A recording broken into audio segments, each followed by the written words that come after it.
Agar lift seni mavjud bo'lmagan qavatga olib chiqsa, u yerdan qaytib tusha olasanmi? Bu voqea bir yigit bilan sodir bo'lgan.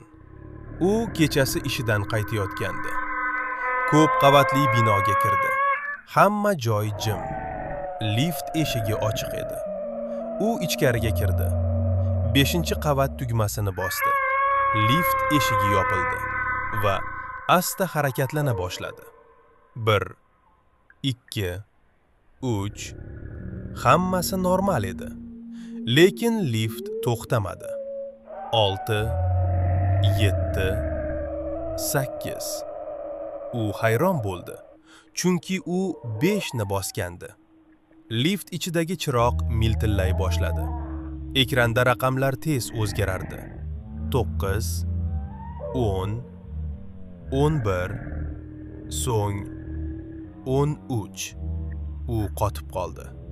Chunki bu binoda 13-qavat yo'q edi.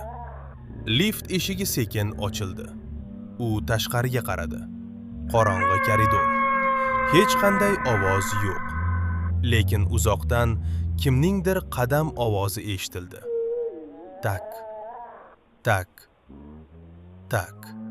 Bu narsa unga yaqinlashib kelardi. U tez yopish tugmasini bosdi. Lekin tugma ishlamadi. Lift eshigi yopilmadi.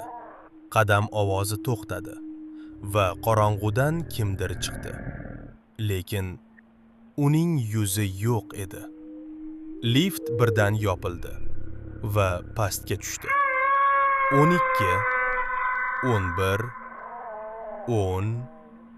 Hammasi normalga qaytdi. U 1-qavatda chiqdi. Nafasini rostladi. Lekin lift ichida ekran hali ham yonib turardi va unda yozuv paydo bo'ldi. Yana kutaman.